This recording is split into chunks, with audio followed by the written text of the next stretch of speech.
roof off of this building is about to come off.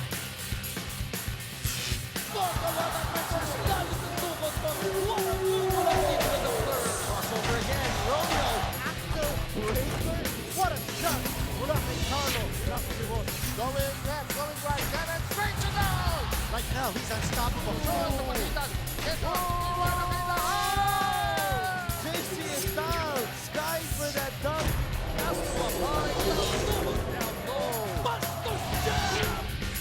Thompson, the great shot for the turn! Ball number 3. That's a big shot. Wow. There's an alley-oop. Love with a rim rattler. Weber waiting down low. Two-handed. And then Kraken going down.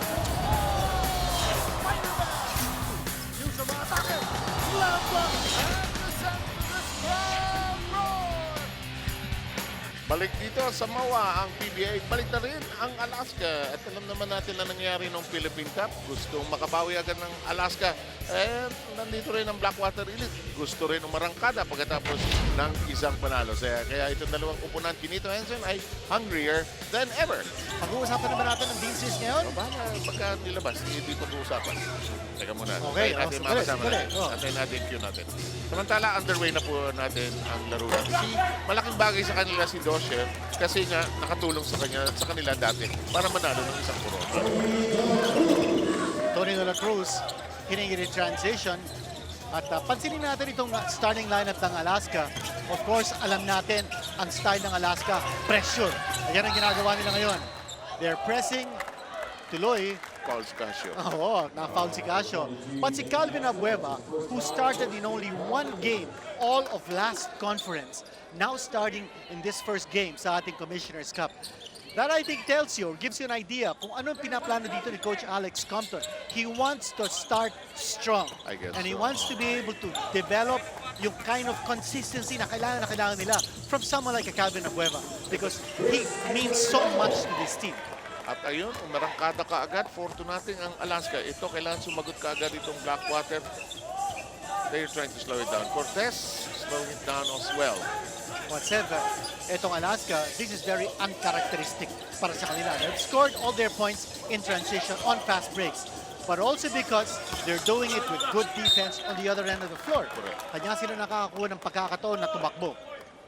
May mga binaba ang Alaska na player, ano? Mga veterano, no? Si Dondon Puntiveros at saka si Eric Meng, no? yes. Yung dalawang veterano nila, their two senior statesmen are not playing in this game. They will be, however, activated as the conference goes on. The leader rises. Yes, and also because, alam mo, both those two players gave it a role in the last conference. So, Coach Alex Compton wants to give them a little bit more time to rest and recover. Pasa na natin sa diretso mo na yung dean's list. Okay, unang-una, sino ba pag-uusapan natin? Let's go, Blackwater. It's going to be, ano bang guessing game natin? It's going to be Alaska or Blackwater? Oh, Sige, antayin mo. Dean's List. Come on, let's get it going. Pero nahalata ko ang Alaska dito sa umpisa, hindi nilaro ka agad yung import. Ayan na, kanito. Okay, Alaska ang mag-umpisa. Talo ko sa pustahan. Unang-una, gawin nilang passer si Carlo Lastimosa. Meaning to say that Lastimosa, you have to respect his offense. He's the league's #1 local scorer ngayon, averaging over 32 points a game. Sumaksak sila sa loob because I think Blackwater has a tendency to relax in terms of their interior defense. Pangatlo, huwag sila magpatalo sa rebound. I think it's important that Alaska controls the tempo of this game. And you do that by controlling the boards. In the meantime, here's the first one. Ooh, travel again. Anyway, here's Brett. They try to get to the Blackwater list in just a short while. There's a first basket by Blackwater Elite. It's a three-point shot brought to you by Oppo F1 Selfie Expert. O, kita natin, very patient in the half-court offense ng Blackwater. Ito naman ang ating Dean's List para sa Blackwater. Unang-una, bilisan na lang ang laro. And why do I say this? Because they were #2 in fast break points last conference. Patuloy nila ang red shada. And that all is about MJ Red na kanilang import. At handang buwagin ang press ng Alaska because you know they're going to put a lot of pressure on the backcourt men. Now, we go back to that second point, yung patuloy ang red shada. What do I mean by this? First game ni MJ Red. Abe mga kaibigan, he had 16.7 rebounds and only 1 assist. But in the second game, he had 19 points, 18 rebounds, 3 assists. And he played 3 less minutes in the second game, yet he had 11 more rebounds, 2 more points, rather 3 more points, 2 more assists, and 2 less turnovers. So big difference from the first and second game. Yun ang sinasabi natin, Renchada, na kailangan ng Blackwater from their import, right there, getting the rebound, MJ Red. In the meantime, Lastimosa and company have acquired the lead. It's 5-4 here in the early goings. 8 and 10 remaining in the opening quarter. Well, we did mention that kanina, Alaska's 4 points all came in transition. Now you ask the question, is this the kind of game that Alaska will want to play against Blackwater? Alam natin ang Blackwater relies heavily on its transition game. Kung makipagsabayan ng Alaska dito, I don't know if they're playing into the hands of Blackwater. He's MJ Red, hitting it from mid-range. Excellent shot selection from his NCAA statistics when he played for Mississippi his senior year. He hit 57% from the floor. And it's a 7-0 run by Blackwater after starting very slowly at 4-0. That is a shot from the short corner. Nothing but the net. But contested by MJ Red. Oh, Lastimosa tried to make do with that for impossible toss and an impossible catch as well. Well, I think basang-basa din ng Alaska that Carlo Lastimosa is a guy who gets a lot of points in transition. So may nakabantay sa kanya, no? They're playing good transition D Naka-safety, on Lastimosa, that's right. They don't want to give him easy points. They want to make Lastimosa, if not a passer, they want to plead for his points. Kasi kadalasan nga naman ang puntos niya yung nagagaling sa league out. Samantala, toss with a foul. Again, we'll get a report from Sel Guevara later on about Rob Dozier because nakikita mo ba kinito dyan sa bench? Sa natin. Nakikita mo ba? Hindi pinasok eh, no? Si Rob Dozier, you know, he injured his ankle, well, we know that, or his calf muscle, my understanding, and he's hardly had any time to practice. In the meantime, the rebound picked up and downstairs. A problem as Aram was all surrounded there. And by the way, si Koy Aram, you know what happened to him in that first game of Blackwater against Dr. Tex? His head slamming against the hardwood. He was examined in the hospital. He was cleared, but he sat out the next game. But it looks like he's gotten the clearance now from the doctors to continue playing, and it's a good sign. Of course. We're very happy for Poy Eram na nakabalik siya. Hindi natin gusto nangyayari yung mga medical report na ganyan, di ba? Pero wala. Bahagi ng buhay ng PBA player. Cortez and company will set up the table. Spread out well. Tapped outside. Cortez knocking it away. It will stay with the elite. A lot of turnovers we're watching in this game. Nakakatatlo ng Alaska. Nakakadalawa ng Blackwater. Again, going back to stats in the first conference, Alaska was #1 in terms of opponents' turnovers. At ang Blackwater was #2. So both these teams like to force turnovers with their pressure. Shot clock at 3 as Cortez unloads. It circles in. And Cortez has made it 9-6 in favor of the elite. Short corner, on the other end, it trickles in. And Vic Manuel has mastered that shot. In the meantime, the pressure you were talking about, Kinito, is on for Alaska. Good press break. Yeah, very easily. Red got it from Cortez. And up close, it could be Manuel with a foul here. Is this a team that sustains their defense 24 seconds every time? Does their import want to play defense 24 seconds the whole game? No, he wants us to take tough shots early, okay? So you get a good one, great. Good drive and kick, I'm fine with that. Sonny, good shots, I'm fine with that. Okay, but if it's not a good Welcome one, back to the PBA. Now, coming from a heartbreaking loss was very difficult for Alaska, pero sinikap nilang bumalik agad because in that short break that they had from the finals to this conference, and nag-hard practice na daw sila. Now, it's gonna be very interesting how Alaska will make a statement in this first game against a revamped Blackwater Elite kasi yun nga, Rob Dozier, their import, is injured, has an ankle sprain injury, and he was out last week. He missed the whole practice last week at nag-practice lang siya itong linggong ito. But what's interesting is when I asked kung ano bang paa ang injured kay Rob Dozier, he said he can't tell which foot because it's a new rule imposed by Alaska management, because if he says to the media kung anong paa ang injured, he will be fined. Let's turn you over to our panel. Well, too much information is always a bad thing. I guess overload, TMI. no? Overload. Okay. Ano, ayun. Sabi ni Alex Compton, he's really a good teammate. Everybody likes him. And he's coachable. That's it. Huh? The important thing is Alaska has to have Rob Dozier on the floor. If he's not playing, all those good things about Rob Dozier mean nothing. Mean nothing at all. And Hasul has been inserted into the lineup of Alaska, so has Cyrus Baguio. It is an 11-8 count. And the ball, another turnover, Quinindo. You pointed that out earlier. Lastimosa rejected by Abueva. And that transition, di na sinasabi natin, may nakabantay kay Carlo. If you don't make him a passer, you make it difficult para kay Carlo to make his shots. The guy is averaging 32.5 points a game. 39 points na he scored against TNT. Siya lead point of attack. Whoa! Almost, but not quite. Cortez reclaims it.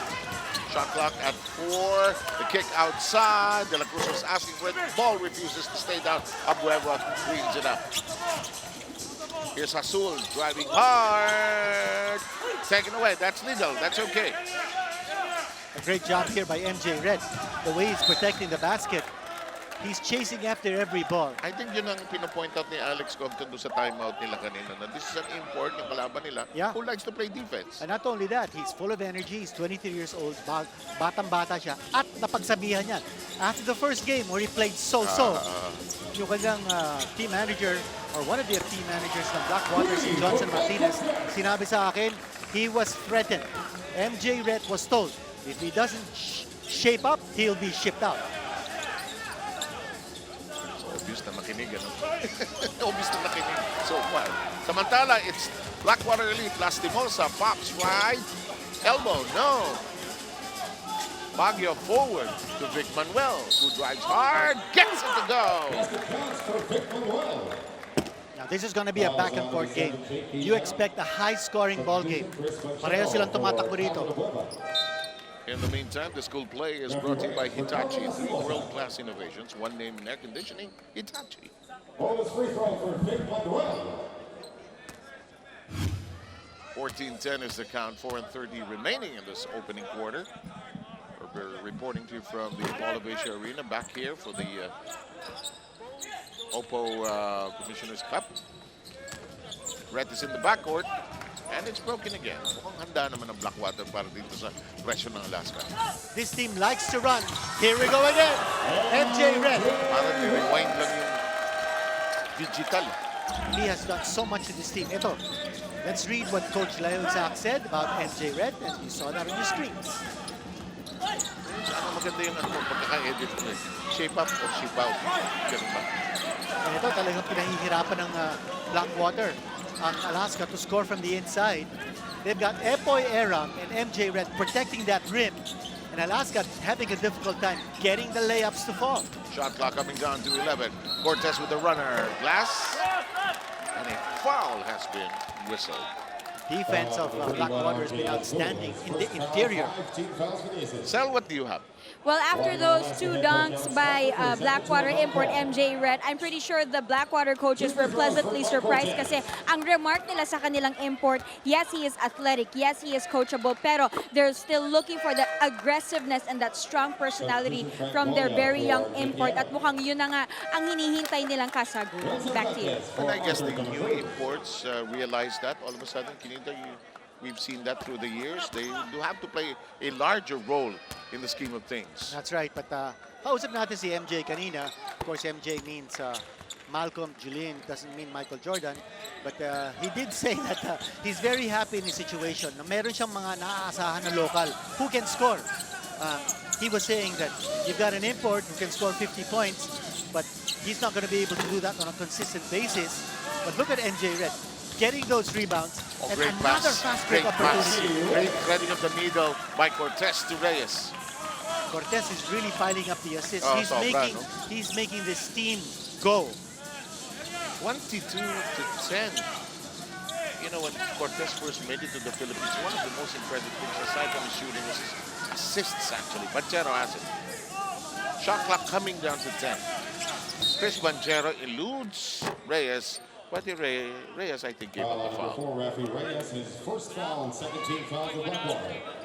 But for Alaska, if they recognize na nahihirapan silang pumasok to be able to get the shots inside, they've got to sharpen up at their outside shooting. They've got to do something to open up that defense. And there we go. Chris Panchero right on the button. Yan ang kailangan nila. Outside shot. 22-12. It's a 10-point lead coming down from the biggest lead established so far of 12 points. 2 minutes. And we are at the 2-minute mark and counting down. Rhett circling around the perimeter, changes direction, goes into the air, has no shot. And a foul downstairs could be Cortez. Goes ball foul on number 17, Frank Golia. No, it's on Golia. 13 foul for Blackwater. And that is the 13th foul of Blackwater Elite. The other side, Alaska, already in penalty.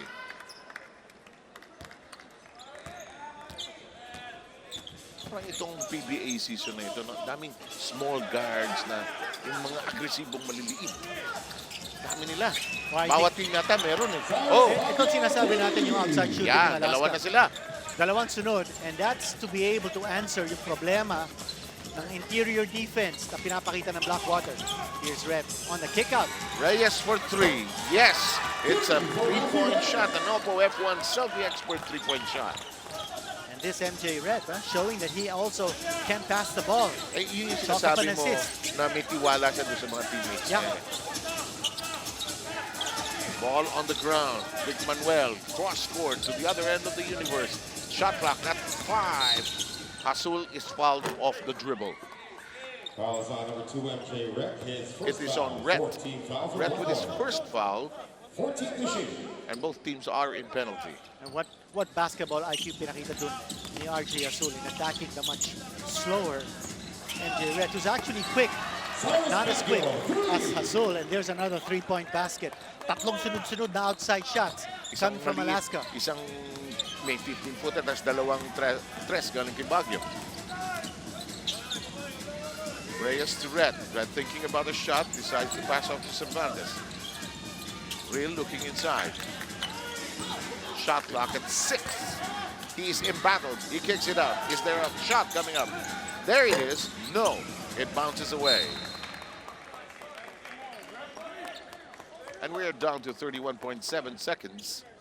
And if you're MJ Red, you don't want him facing up to the basket. You want him posting up, back to the basket. Sino bang ang dedepensa sa kanya? You've got, you've got si Eman, you've got si Vic Manuel. I think you can take either one of those. Pag ginagawang asitahan ni Cyrus Baguio itong perimeter defense, ha? 9. Puro 3 ang binitawan ni Cyrus. Nice pass to Cervantes. Good catch. And again, easy fast break 2 points from Blackwater. But they've got to adjust their defense now. Kanina, gumana yung kanilang interior defense. Now they've got to be able to close out on shooters. Kasi pumapasok na rin yung tira. Oh! Imposible! Oh, Ginawa ng paraan. Banchero, he's one of only 3 Alaska players to average in double figures last conference. What a very entertaining first quarter. Oh, loaded. Ano, dami nangyari.